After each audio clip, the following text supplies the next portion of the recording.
থাকলে এইটা আপনি কইবেন। আর যে নামাজের কথা আপনি বলছেন, 5 ওয়াক্ত নামাজ আপনি পড়েন, অসুবিধা নাই, ভালো। কিন্তু একদল মুসল্লির জন্য ওয়াল নামক দুজক, সূরা মাউনে তার প্রমাণ। আমার সবাই তো নামাজি, 5 ওয়াক্ত নামাজ পড়লে সবাই জান্নাত পাইব। আর কোরআনে কইতেছে একদল মুসল্লির জন্য ওয়াল নামক দুজক। ওয়াল দুজক হলো সবচেয়ে নিকৃষ্ট দুজক। একটা পাথর উপরতে ছাইরা দিলে এটা হলো 70,000 বছর লাগবে এই দুজকের নিচে পৌঁছাইতে। ওয়াল দুজক হলো আগুনের দুজক। হ্যাঁ, সেই দুজকে যাইব একদল মুসল্লি। তারা কারা? শরীয়তের আলেম, ভালো বুঝেন। আমাকে খালি দেখাই দিবেন যে এই যে চিহ্ন, এই চিহ্ন দেখলে বুঝবা ওরা জাহান্নামের লাকড়ি। হ্যাঁ, আপনারা জানবার চান না? মায়েরা জানবার চান না? বাবা, মায়ের খুশি দেহি বেশি জানবার চান। মায়ের কাছে তো মায়ের মহব্বত বেশি, কাজে মাইকে খুশি করে দিয়ে। কারণ আছে এখানে আজও মহরম মাস। মহরম মাস আরবি মাসের মধ্যে শ্রেষ্ঠ মাস, প্রথম মাস। মহরম মাসের অনেক কিছু ঘটেছে, আমি এত কিছুর মধ্যে যাব না। মহরম মাসের মধ্যে ইমাম হোসেন শহীদের মধ্য দিয়া মিথ্যার কাছে সত্যের মাথা নত করে না, এটা সে দেখাই দিয়ে গেছে। মিথ্যার কাছে সত্য মাথা নত করে না, নিজে শহীদ হইয়া ইসলামটাকে বুঝাই দিয়ে গেছে মুসলমান কারা। কারণ আমার ইমাম হোসেন জিজ্ঞাসা করছিল 23,000 সৈনিকের কাছে যে তোমাদের মধ্যে কি একজন মুসলমানও নাই যারা আমার এই নিদানে একটু সাহায্য করতে পারো?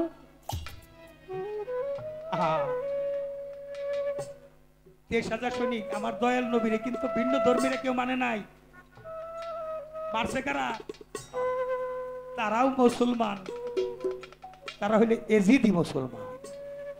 জোহরক্ত নামাজ কায়জা হওয়ার আগে হোসেনকে শহীদ করে নিয়ে যেতে হবে, এটা তাদের প্রতিজ্ঞা ছিল। একটু আপনি দেখাই দিয়ে যাইবেন, আমরা একটু দেখতে চাই। কারণ তাদের মাথায় টুপি, আমাদের মাথায় টুপি, তাদেরও মুখে দাঁড়িয়ে, আমাদেরও মুখে দাঁড়িয়ে। এখন আমি মোহাম্মদ ইসলাম কারা আর এজিদ ইসলাম কারা, এইটা একটু ডিভাইডেড আপনার কাছ থেকে চাই। কি কোন আপনারা? সূরা মাউনের অনুসারী কারা আর সূরা মারিজের অনুসারী কারা? সূরা মারিজে কয় 23 নম্বর আয়াতে, ওয়াল্লাযিনা আমানু সালাতিহিম দাইমুন, হে আমার বিশ্বাসীগণ সর্বক্ষণ সালাতে ডুবে থাকো। যারা তরিকতের মানুষ তারা সালাতে ডুবে থাকে। কিভাবে ডুবে থাকে? তারা জিকিরের মধ্যে থাকে। কেমন জিকিরে থাকে?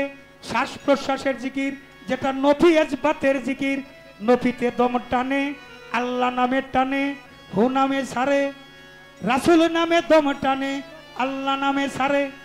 নফি ইসবাত জিকিরের মধ্যে গুরু বর্জক সামনে করে, গুরু বর্জক ধ্যান করে, হুজদার দম, নজরবার কদম, খেলাল দারান জুমান, মোরাকাবা, মুশাহেদা, মুফাশশেফা, মু আইনা, পানাফির শেখ, পানাফির রসুল, পানাফিল্লা, বাকা বিল্লাতে গমন করে, মনসুক আনা হগে দাবি করে। এলমে মারিফতে খোদা দেখা যায়, খোদা হও যায়, রাসূল দেখা যায়। কার মধ্যে দেখা যায়? তোমার পীরের সুরতের মধ্য দিয়ে তুমি ধ্যান করলে ওই যে মোরাকাবার কর্ম, সেটা হইল আত্মাহিয়াত পাঠ করা। আত্মাহিয়াত পাঠ করে আত্মার পরিচয় যখন হয়ে যাবে তখন আর 41 বার লাগে না। আপনি তো সংখ্যায় আনছেন, কিন্তু আমার মাওলা আলী, আমার দয়াল নবীর শ্রেষ্ঠ একজন মারিফতের কর্ণধর, যার কাছে এই মারিফত অর্পণ করলেন, তারও একটা বিষয়বস্তু আছে। যেহেতু জিজ্ঞাসা হয় নাই, ওখানেই আমি যাব না। আমি বলতে চাই, এই মারিফতে হাসিল করতে গেলে আত্মার পরিচয় না হওয়া পর্যন্ত এলমে মারিফত হাসিল হবে না। এত ধর্ম বানানোর কারণ এটা প্রতিযোগিতা কইরা দিছে। তুমি যদি পূজা কইরা লাভ করতে চাও, কারে লাভ করবা? সেও একজন। ফাদারের কথা কও, সেও একজনের সংবাদদাতা। তুমি বিভিন্ন অবতর অবতরীর কথা কও, তাদেরও একজন মালিক, আমাদেরও একজন মালিক। তবে সূরা নূর, সূরা কোরআনের মধ্যে একটা কথা আছে, মহিতি আর রাসূল আল্লাহ ফাকাত আত্তাল্লাহ। সূরা নিসার ৮০ নম্বর আয়াত, মহিতি আর রাসূল আল্লাহ ফাকাত আত্তাল্লাহ। আল্লাহ রাসূল অভেদাত্মা, ফুলের সাথে গন্ধ যেমন, রাসূলে আল্লাহ তেমন। আহাদ আল্লাহ, আহম্মদ রূপ ধরে, মোহাম্মদে প্রকাশ পায়, মোহাম্মদী সুরতে বসত করে দিন দয়েময়। আহাদ আল্লাহ আলিফে দাল, আহম্মদ আল্লাহ আলিফে মিম দাল, এনে মোহাম্মদ আহম্মদ। আহম্মদ যখন আকৃতি প্রকৃতি যোগে ২৭ পাশে মিলন করে বিভাগ হয় ১২ ভাগে, আর ১২ ভাগে নফি, ১২ বাজে ধ্বাস, এটা তয়ব কলেমা হয়। এই জন্য দেখে শুনেই পড়তে হয়। এইখানেই আসলে পাবে তুমি এলমে মারিফতে আত্মার পরিচয়। একটু একটু সুরে সুরে বললাম, বিরক্ত হইতেছেন না তো? এখানে একটা কথা, একটা পয়েন্ট, ঘুরে ঘুরেই তো কইতেছি নাকি? একটু ঘুরাইয়েন, খালি আমারা ঘুরবার কইেন না। ম্যাগনেট যেদিকে চোখ দেয় ওইদিকে, এদিকে হলে ম্যাগনেট সব। এই যে আমার কুদ্দুস চান আসছে, আমার ওই যে করিম ফকরি ওখানে আসছে, এখানে আমার নজরুল চান বসে রয়েছে, এখানে সভাপতি বসে রয়েছে, এদিকে হলে ম্যাগনেট, এদিকেও ম্যাগনেট আছে। আপনারাও একটু তাকাইয়েন। হ্যাঁ, জয় গুরু। উদিবাড়ি মনসুর শাহ, তার সাথে অনেক আলেম গণ্যি আইসা দেওয়ান রশিদের সাথে বাহেস করার জন্য আসছে। খুব মন দিয়ে খেয়াল করবেন কথা বলি। আইসা দেখে মনসুর শাহ কিন্তু এই যে বাঁশ দিয়ে যে বাতাস আছে, বাঁশের বেড়া বানায়, এই বাতাস আসতেছে, কিস আছে, বাতাস আছে, এটা বেড়াবো নাই, এটাই ছিল তার কাম। তো জিজ্ঞাসা করে আসছে মনসুর শাহর বাড়ি কোথায়। দেখছে যে এই বাড়িটা মনসুর শাহ। মনসুর শাহ গেছে দেওয়ান রশিদের বাড়ি কোনটা, দেওয়ান রশিদের বাড়ি কোনটা জিজ্ঞেস করছে, দেখাই দিছে। দেখে একটা লোক বাতাস আছে, সালাম দিছে, আসসালামু আলাইকুম। ওয়ালাইকুম সালাম। আল্লাহর ওলিকে তো বুঝে ফেলাইছে, ওয়া রাহমাতুল্লাহ। এটা কি মনসুর শাহর বাড়ি? আরে এটা কি দেওয়ান রশিদের বাড়ি? কয় হ্যাঁ। লোকে বলে এটা দেওয়ান রশিদের বাড়ি। এক ছোট বাজায় তো, আর আপনারা সাইড টকিং করলে গানটা তো একটা রাস্তা দিয়ে আসে, একটু তাকাইলে যদি একটা ঢিল নিক্ষেপ করা যায় পানির মধ্যে, ঢেউ বান্ধা, আর কিন্তু ছবি দেখা যায় না। এই জন্য বলছি, হাতে বাইরে বললাম, অনুরোধ করলাম একটু সাইলেন্ট হয়ে যা। এবার মনসুর শাহর কাছে জিজ্ঞেস করে, কি মনসুর শাহর বাড়ি? হ্যাঁ, এটা মনসুর শাহর বাড়ি। মনসুর শাহ কি বাড়িতে আছে? আরে রশিদ, দেওয়ান রশিদের বাড়ি। দেওয়ান রশিদ কি বাড়িতে আছে? উনি বলে, আমি তারই খুঁজতেছি। দেওয়ান রশিদ কি বাড়িতে আছে? আমার তো দেওয়ান রশিদের সাথে দেখা হয় না। আসছে, শুনছে যে উনি দেওয়ান রশিদ। আপনি দেওয়ান রশিদ, আপনি কেমনি করে বললেন যে তার সাথে আমার দেখা হয় নাই? হ বাবা, আমার তো দেওয়ান রশিদের সাথে দেখা হয় না, আমি তারই খোঁজে আসি।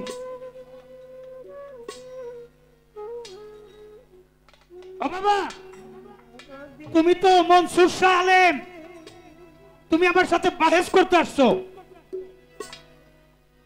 তুমি মনসুর শাহ না? হ্যাঁ, আমি মনসুর শাহ, আমি মনসুর। তুমি আমার সাথে বাহেস করতে আসছো? ওই জীবনে তো আপনার সাথে দেখা হয়নি, আপনি আমার কেমনি চিনলেন? কেমনি চিনলেন? ওই কেমনে চিনলাম সেটার জবাব তো আমি এখন দেব না। তুমি ধৈর্য ধরো, মুসাফির আসছো, খাওয়া দাওয়া করো, অপেক্ষা করো। অনেকেই তার সাথে যারা আসলো বাহেস করার জন্য, তারা মনসুর শাহর সাথে এক প্রকার রাগই করে। তারপরে মনসুর শাহ অপেক্ষা করতে থাকে দেওয়ান রশিদ কি করে, তার কর্মগুলো দেখতেছে। আলেম মানুষ তো জ্ঞানী, এক কথাই বুঝ হয়ে গেছে। তুমি কি তোমাকে দেখেছো? এই কথাই বুঝ হয়ে গেছে। আমি তো কত কালাম পড়লাম, কত কিছু দেখলাম, আমি তো আমাকে দেখি নাই। তুমি কি আল্লাহ রাসূল দেখেছো? তখন আরো আল্লাহ কেউ দেখিনি, আমি রাসূল কেউ দেখি নাই। বাহেস করো পরে, আগে তুমি তোমাকে ছেড়ো। অপেক্ষা করে রাত্রি গভীরে মোরাকাবায় ধ্যানস্থ হয়ে গেছে। ওই যে মোরাকাবার কথা বললো, মোরাকাবায় যখন মানুষ বসে তখন কিন্তু এই দুনিয়াদারির মানুষের মতো তার হালিয়াত থাকে না। দেওয়ানে রশিদি মোরাকাবায় বসে, ঘরটা নূরে আলোকিত হয়ে যায়। উদিবাড়ি মনসুর শাহ দেখে ওই ঘরের মধ্যে আগে যে আলো ছিল সেই আলো আর নাই, তো অনেক আলোতে আলোকিত হয়ে গেছে। একটা সুগন্ধি পায়, এই সুগন্ধটি আর কোথায় ছিল না। ওই সুগন্ধি পাইয়া মনসুর শাহ সবাইকে বিদায় করে দিল যে আমি আমার জীবনটা আপনার চরণে রাখতে চাই। কই কেন রাখতে চাই? যে আমি রাখতে চাই, আমি তো জীবনে আল্লাহ রাসূল দেখি না।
বর্ষা গেল দেওয়ান রশিদের কাছে বিনামূল্যে গোলাম হইয়া জীবন যৌবন সব দিয়াছে তার দয়ালকে শুধিয়া আমার ফটিক জানো তার পাগল রে ওরে তার ভক্ত আসে কান মুরাকাবাই বৈশারে দয়াল তার গুরু করে যিনি মুর্শিদ তিনি রাসূল খোদা ও সে মারিফতের সাধন সিদ্ধি এইভাবে হয় তাই যাহার বদন দেখা মাত্র প্রাণে যাবে আনন্দ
প্রতিঅঙ্গ করো ফটিক চাঁদের সঙ্গ উঠলিবে প্রেমতরঙ্গ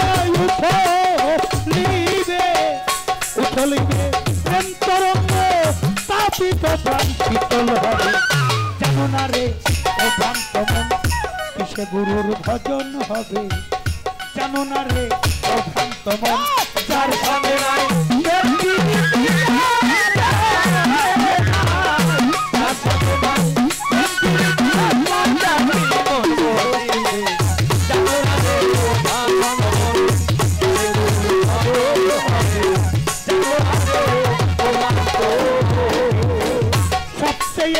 গোপন কথা হয় যার সাথে এখন প্রদান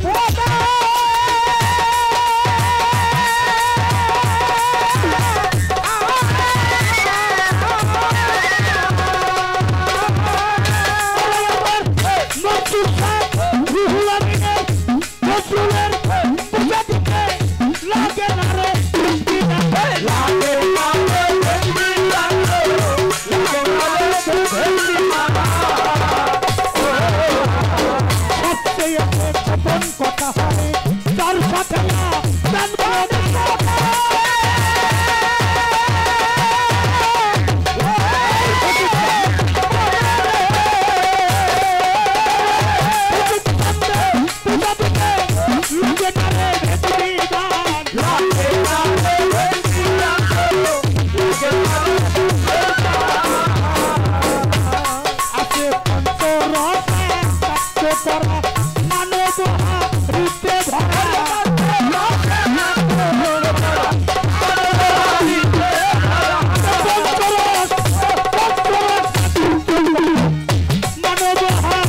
ভরা রাধা বলল বলে পেল তারা বলল বলে রাধা বলল বলে পেল তারা ভাবের মরা করতে ভাবো জানো না রে অভ্রান্ত মন কিসে গুরুর ভজন হবে যার সাথে নাই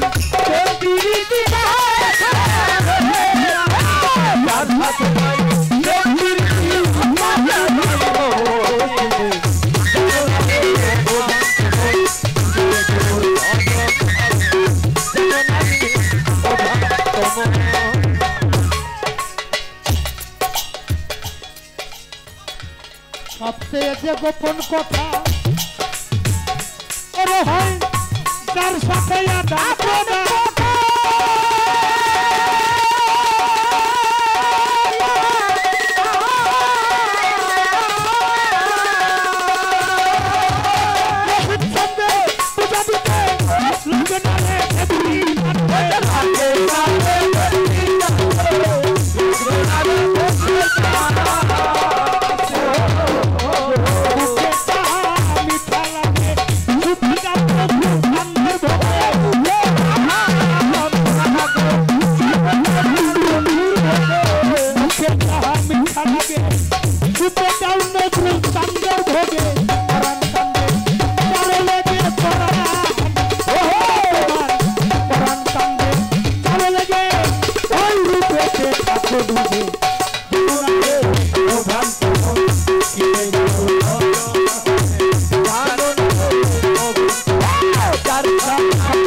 মন